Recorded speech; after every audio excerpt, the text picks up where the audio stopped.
Hello students, welcome to my channel knowledge point. हमने पहले lectures में देखा होगा केमिस्ट्री 10th बोर्ड्स के पहले लेक्चर में हम लोगों ने देखा होगा कि हमने क्या पढ़ा था, कैसे पीरियोडिक टेबल्स आए, नए नए पीरियोडिक टेबल्स आए, अलग अलग टाइप्स के पीरियोडिक टेबल्स, उसमें कैसे एलिमेंट्स अरेंज हुए थे। उस सब को हमने पहले वीडियो में पढ़ा था, पहले लेक्चर्स में पढ़ा हुआ था। इस लेक्चर में हम लोग पढ़ने वाले हैं पीरियोडिसिटी एंड पीरियोडिक प्रॉपर्टीज़। मतलब पहले जो हम पढ़े थे पीरियोडिक टेबल, उसमें अब कितने एलिमेंट्स थे, अब वो कैसे अरेंज हुए हैं, पीरियोडिसिटी में कैसे वो इफ़ेक्ट करते हैं, पीरियोडिक प्रॉपर्टीज़ उनकी क्या है, वो सब हम लोग इस वीडियो में पढ़ने वाले हैं। इस वीडियो में हम लोग पढ़ने वाले हैं, तो स्टार्ट करते हैं स्टूडेंट्स। तो ये इस लेक्चर को स्टार्ट करते हैं स्टूडेंट। तो रेडी हो जाइए, आप लोग सब कॉपी पेन लेके बैठ जाइए ताकि आपको इजी पढ़ सके, कैसे आपको पढ़ना है अच्छे से। आप अपने ये कुछ नोट्स भी बना सकते हैं। सो चालू करते हैं हम नेक्स्ट। इस टॉपिक में हम लोग मतलब इसमें पूरा कितना कौन कौन से टॉपिक्स हम लोग पढ़ने वाले हैं, आप पहले देख लीजिए यहाँ पे क्या लिखा हुआ है। पहला लिखा है पीरियोडिसिटी लिखा हुआ है। पीरियोडिसिटी, अब उसके प्रॉपर्टी, उस टर्म को हम लोग पढ़ने वाले हैं, क्या होता है periodicity, causes of periodicity, shells क्या होते हैं, वैलेंसी क्या होती है, पीरियोडिक प्रॉपर्टीज़ क्या होती है। तो नेक्स्ट टाइप पे हम लोग चलते हैं। पहला आता है पीरियोडिसिटी। पीरियोडिसिटी क्या होती है? पीरियोडिसिटी ये होता है the properties that reappear at regular intervals और in which there is a gradual variation at regular intervals are called periodic properties and the phenomena is known as the periodicity of the elements.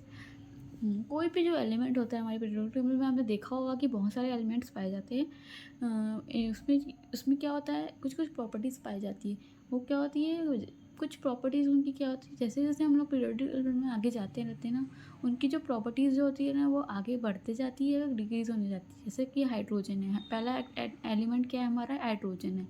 Hydrogen को जैसे हम लोग, hydrogen के बाद में हम लोग जाएंगे तो हीलियम आएगा। हीलियम में क्या होता है, उसमें देखिए आप कुछ कुछ प्रॉपर्टीज़ उसमें बढ़ने लगती है और नीचे जाने से हम लोग पीछे जाते हैं तो हम लोग क्या होती है, डिक्रीज़ होने लगती है। तो ये ग्रेजुअल इंक्रीज़ और डिक्रीज़ को, क्या वेरिएशन को किसी भी एलिमेंट्स की प्रॉपर्टी में हम लोग क्या देखते हैं, उस फेनोमेनन को क्या बोलते हैं, पीरियोडिसिटी। कोई भी एलिमेंट में अगर कुछ प्रॉपर्टीज़ का इंक्रीज़ और डिक्रीजन होता है प्रॉपर्टीज़ का, उसको हम लोग पीरियोडिसिटी ऑफ एलिमेंट, उस फेनोमेना, उस टर्म को हम लोग पीरियोडिसिटी बोलते हैं। तो नेक्स्ट स्लाइड पे अपन देखते हैं कॉजेज ऑफ पीरियोडिसिटी। इसका कारण क्या है, मतलब कैसे वो होता है पीरियोडिसिटी में, किस पे डिपेंड करता है कि जो आपकी जो प्रॉपर्टी वो इंक्रीज़ हो रही है और डिक्रीज़ हो रही है, वो किस पे डिपेंड्स करती है, वो आप पढ़ते हैं। The cause of periodicity is the recurrence of a similar electronic configuration that is having some same number of electrons in the outermost orbit। इसका मेन कारण ये होता है कि ना, जितने भी अगर सिमिलर इलेक्ट्रॉनिक कॉन्फ़िगरेशन होंगे ना, ये सब जितने भी इलेक्ट्रॉन्स रहते हैं एलिमेंट्स में, एलिमेंट्स के एटम्स पे, उसमें आउटर मोस्ट जो ऑर्बिट होते हैं उसके मेन कारण होते हैं किसी भी पीरियोडिसिटी के ग्रेजुअल इंक्रीज और डिक्रीज होने के कारण। ठीक है, मतलब इलेक्ट्रॉनिक कॉन्फ़िगरेशन जैसे जैसे बढ़ता जाएगा उसकी प्रॉपर्टी भी बढ़ती जाएगी या ऐसी चेंजेस होते रहेंगे।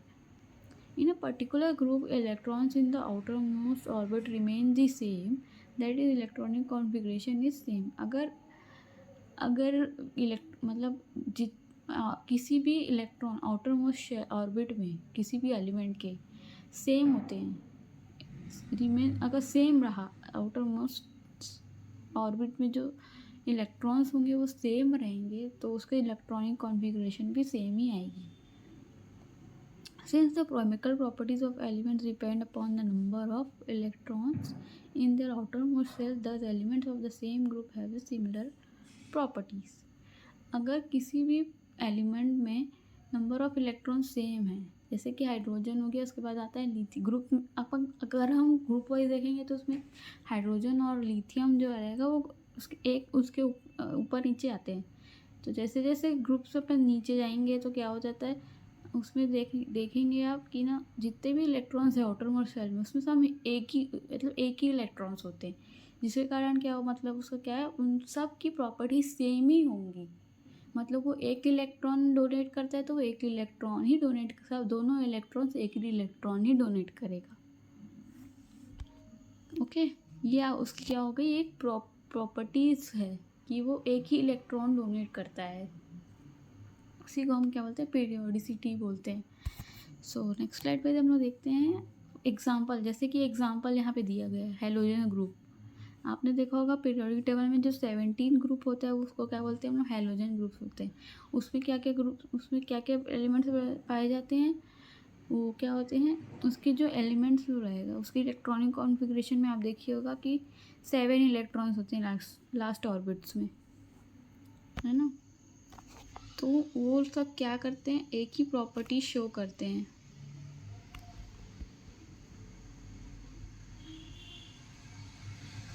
तो देखिए यहाँ पे लिखा हुआ है ऑल एलिमेंट्स हैव 7 इलेक्ट्रॉन। जैसे कि मैंने बताया अभी कि सब एलिमेंट्स में कितने होते हैं, 7 इलेक्ट्रॉन होते हैं आउटर मोस्ट शेल में। ओके, तो उन लोग क्या सेम ही प्रॉपर्टीज़ शो करते हैं। जैसे पहला प्रॉपर्टी है वो सब they are coloured non metals. वो सब क्या होते हैं, कलर्ड नॉन मेटल्स होते हैं। नॉन मेटल्स मतलब जो मतलब मेटल नहीं होते उसको नॉन मेटल्स बोलते हैं, नॉन मेटल्स।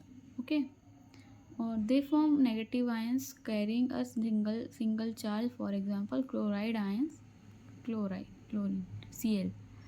मतलब वो सारे एलिमेंट्स क्या नेगेटिव चार्ज फॉर्म करते हैं। वो एक चार्ज डोनेट करते हैं, एक चार्ज डोनेट मतलब एक ही चार्ज वो लेते हैं। मतलब जैसे कि एक इलेक्ट्रॉन, मतलब उनके शेल में वो 7 इलेक्ट्रॉन, मतलब उनको कंप्लीट स्टेबल होने के लिए एक इलेक्ट्रॉन चाहिए होता है। तो उन लोग क्या करते हैं, दूसरे ऑर्बिट से, मतलब दूसरे एलिमेंट के ऑर्बिट से उन लोग एक इलेक्ट्रॉन ले लेते हैं और अपना प्रॉपर्टी स्टेबल करने लगते हैं। मतलब उस प्रॉपर्टी, मतलब उनके में क्या होता है, सारे एलिमेंट्स में नेगेटिव आयंस होते हैं और मतलब they are very reactive and are therefore found in a combined state. मतलब वो सारे एलिमेंट्स क्या होते हैं, बहुत जल्दी ही रिएक्शन में पार्टिसिपेट करते हैं और एक कंबाइन फाउंड इन, और सारे कंबाइंड स्टेट में पाए जाते हैं। फोर्थ प्रॉपर्टी है they are only slightly soluble in water but they dissolve much better in organic solvents like carbon disulphide, chloroform, alcohol etcetera.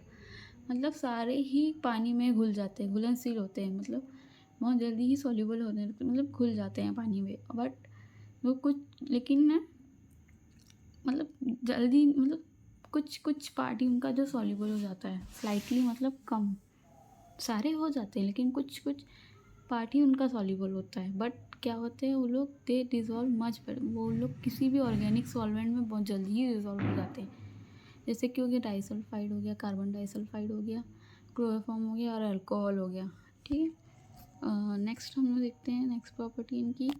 मतलब their melting and boiling points increase regularly moving down the group.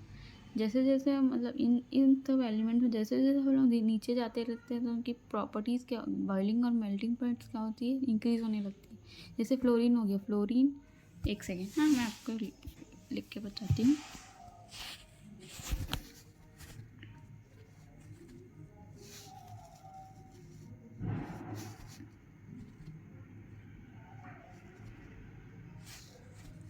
देखिए इधर देखिए आप, जैसे fluorine है, fluorine, chlorine, bromine, ये क्या है, डाउन द ग्रुप क्या होते हैं बेटा, इनकी जो मेल्टिंग पॉइंट होती है ना वो इंक्रीज़ होने लगती है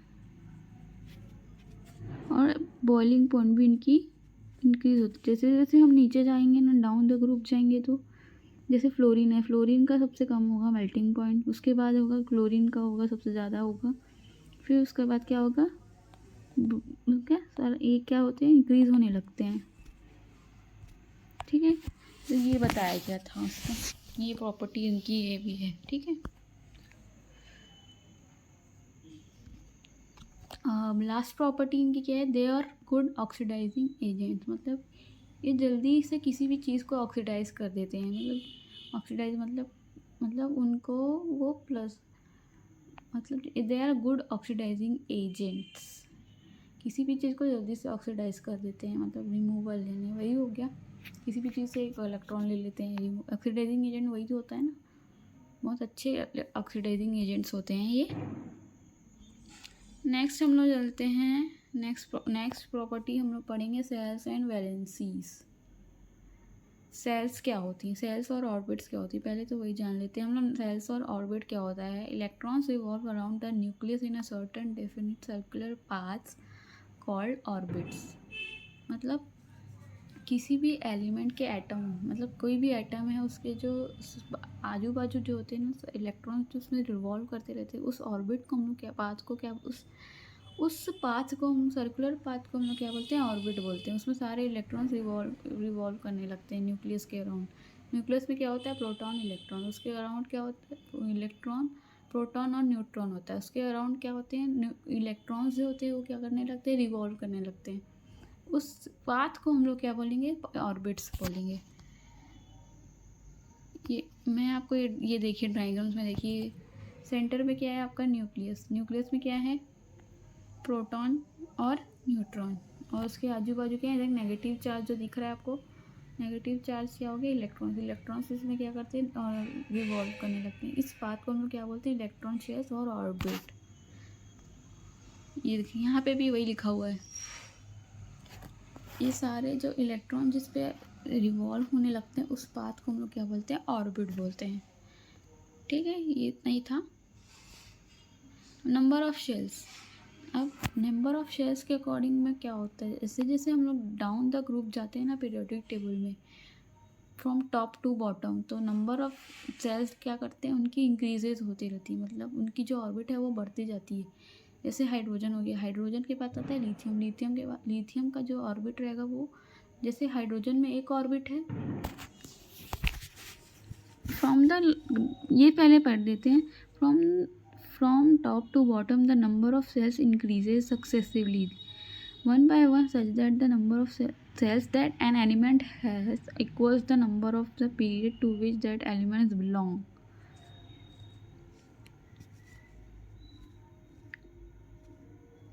जैसे जैसे हम लोग डाउन द ग्रुप जाते हैं ना, जैसे हाइड्रोजन हो गया, लिथियम हो गया, सोडियम हो गया, है ना।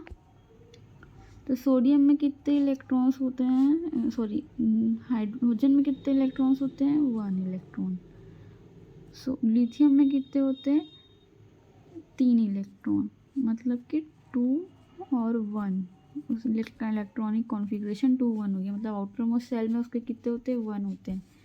तो ये, और सोडियम में भी वैसे ही होते हैं ना, आखिरी में कितने होते हैं, 1 होते हैं। मतलब जैसे जैसे हम लोग डाउन द ग्रुप जाते हैं ना, मतलब जो सेल की ऑर्बिट्स जो होते हैं, ये रहा ऑर्बिट्स, ये जो क्या इंक्रीज होने लगते हैं। तो ये प्रॉपर्टी भी बताया गया था उसमें, ठीक है, मतलब बताया गया है किसी भी एलिमेंट की पीरियोडिसिटी के द्वारा हम लोग ये बता सकते हैं। ये देखिए, जैसे कि एग्जांपल दिया हुआ है यहाँ पे, देखिए हेलोजेंस का ग्रुप 17 हेलोजेंस। फ्लोरीन का क्या होता है, एटॉमिक नंबर 9, उसके सेल्स में कितने होते हैं, नंबर ऑफ सेल्स 2 होते हैं। ये सेल्स को ना एक लेटर के अकॉर्डिंग उसको लेटर दिया गया है, हर सेल्स का नाम दिया गया, KLMN। पहले सेल को बोलते हैं K, दूसरे सेल को बोलते हैं L, तीसरे सेल को बोलते हैं M, और फोर्थ सेल को बोलते हैं N। तो इधर देखिए टेबल में, ये देखिए टेबल जो दिख रहा होगा आपको, उसमें देखिए जो फ्लोरीन है उसका एटॉमिक नंबर दिया है 9, और उसके नंबर ऑफ शेल्स कितने हैं उसमें 2। तो कैसे कैसे उसका इलेक्ट्रॉनिक कॉन्फ़िगरेशन होगा, देखिए यहाँ पे 2 और 7, मतलब K शेल में कितने इलेक्ट्रॉन्स होंगे, 2 और L शेल में कितने होंगे, 7 इलेक्ट्रॉन्स। तो ये इससे पता चलता है कि कौन से पीरियड में है, मतलब पीरियड मतलब उसके नंबर ऑफ शेयर्स से अपन को पता कर सकते हैं कि कौन से पीरियड पे आता है वो एलिमेंट। तो यहाँ पे दिया है देखिए सेकेंड। अब दूसरा एलिमेंट देखते हैं क्लोरीन। क्लोरीन का एटॉमिक नंबर क्या है, 17, और उसके नंबर ऑफ शेयर्स होंगे 3। तो उसका इलेक्ट्रॉनिक देखिए यहाँ पे इलेक्ट्रॉनिक कॉन्फ़िगरेशन क्या है, 2 पे कितने हैं 2, K सेल पे कितने हैं 2, L सेल में कितने हैं 8, M सेल में कितने 7, और जैसे जैसे हम नंबर, जितने नंबर ऑफ शेल्स है ना, उसका उतना पीरियड हम लोग पता चल सकता है कि यहाँ कौन से पीरियड में ये प्रेजेंट है। यहाँ पे दिया 4, वैसे ही बाकी एलिमेंट्स के भी होंगे। ठीक है। Across a period from left to right, जैसे अब इसमें बताया है, सेकंड पॉइंट इसका ये है, जैसे जैसे हम पीरियड्स के अक्रॉस जाते हैं पीरियोडिक टेबल में। यहाँ पे देखिए, ये पीरियोडिक टेबल है, इसमें पीरियड्स दिया हुआ है। हम फ्रॉम लेफ़्ट टू राइट जाएंगे ना, तो जितने नंबर ऑफ सेल्स हैं वो क्या होते रहते हैं, सेम ही रहते हैं। सबके सेल्स सेम ही रहेंगे। ओके, ये मतलब सेकेंड पीरियड में है ना, 2 सेल्स ही रहेंगे, सारे एलिमेंट्स के 2 सेल्स रहेंगे पूरे पीरियड में। थर्ड पीरियड में 3 रहेंगे, 4th पीरियड में 4 सेल्स रहेंगे, 5th में 5 सेल्स रहेंगे। ये बताया ऑर्बिट्स में। ठीक है। अब आता है वैलेंसी। वैलेंसी क्या होता है? Valency denotes the combining capacity of the atom of an element. It is required to number of elements an atom can denote or accept or share। मतलब उसकी capacity, combining capacity of atom, element के combining capacity को वो denote करता है। Valency मतलब इसे it is equal to the number of electron an atom can denote, मतलब जितना इलेक्ट्रॉन कोई भी एलिमेंट डोनेट करता है और गेन करता है, एक्सेप्ट करता है, उसको हम क्या बोलते हैं? वैलेंसी बोलते हैं। जैसे कि यहाँ पे देखिए, नाइट्रोजन के आउटर शेल में कितने इलेक्ट्रॉन्स है? 5। मतलब वो 3 मतलब वो 3 इलेक्ट्रॉन्स ले सकता है, मतलब एक्सेप्ट कर सकता है। तो उसकी वैलेंसी क्या होगी? -3। ठीक है। मतलब जितना इलेक्ट्रॉन्स वो एक्सेप्ट कर रहा है और डोनेट कर रहा है, उसको हम क्या बोलेंगे? वैलेंसी बोलेंगे। अगर वही एलिमेंट, अगर एलिमेंट डोनेट करता तो उसकी वैलेंसी होगी +3 हो जाएगी। ओके।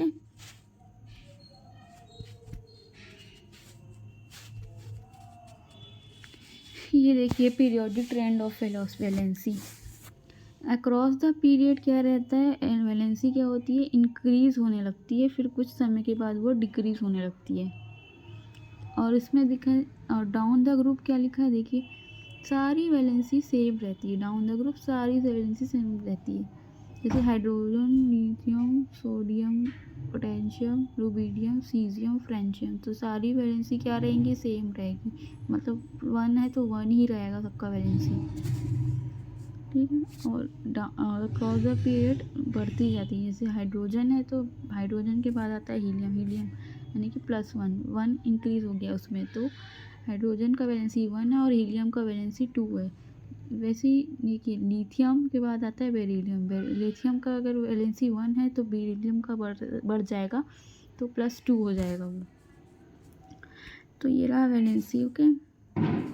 अब आता है पीरियोडिक प्रॉपर्टीज़। पीरियोडिक प्रॉपर्टीज़ क्या होती है? The properties of element which are directly or indirectly related to their electronic configurations and show a regular gradation as we move across a period from left to right or down the group from top to bottom are called periodic properties। ऐसी elements की ऐसी properties होती हैं जो electronic configuration के directly relate करती हैं। मतलब जैसे 2, 8, 8 उनके उस पर डिपेंड करता है, वो कैसे लूज़ हो रहा है, डोनेट हो रहा है, कैसे शेल्स बढ़ रही हैं।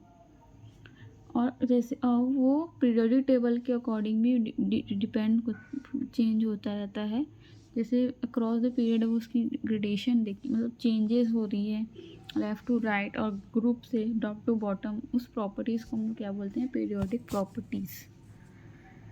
तो ये को टोटल कितनी प्रॉपर्टीज़, जो इम्पोर्टेंट प्रॉपर्टीज़ होती हैं, क्या कितनी होती है? 6 होती हैं। पहला होता है एटॉमिक साइज, सेकंड होता है metallic character, non metallic character, fourth होता है आयनाइजेशन एनर्जी और आयनाइजेशन पोटेंशियल, फिफ्थ होता है इलेक्ट्रॉन एफिनिटी, सिक्स्थ होता है आपका इलेक्ट्रोनेगेटिविटी। ये सारी प्रॉपर्टीज़ क्या होती रहती है?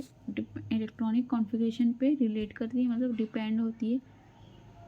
और ये down the group across the मतलब डाउन द ग्रुप मतलब according to periodic table period के अक्रॉस वो क्या करने लगती है, चेंजेस लगती है, और ग्रुप डाउन द ग्रुप और अप द ग्रुप वो चेंजेस होने लगती हैं। ये प्रॉपर्टीज़ क्या होती है, टोटली चेंजेबल होती है किसी भी एलिमेंट्स की, तो इसको हम क्या बोलेंगे, पीरियोडिक प्रॉपर्टीज़। Thank you. तो आज के लेक्चर में इतना ही था। आगे हम लोग उसको आगे इस प्रॉपर्टीज़ को हम लोग डिटेल में पढ़ेंगे। एटॉमिक साइज़ क्या होता है, मेटेलिक कैरेक्टर क्या होता है, नॉन मेटेलिक कैरेक्टर, ये सबको हम लोग डिटेल में पढ़ने वाले हैं। कैसे वो डिपेंड करती, कैसे वो चेंजेस होने लगती हैं एलिमेंट्स में, कहाँ कहाँ वो काम आता है। ठीक है, चलिए, thank you for watching this lecture. तो आगे वीडियोस देखने के लिए आप चैनल्स को सब्सक्राइब कर सकते हैं। नॉलेज पॉइंट को वीडियो अच्छी लगी तो लाइक कर दीजिए, कमेंट कर दीजिए और अपने दोस्तों को शेयर कर दीजिए। Thank you guys.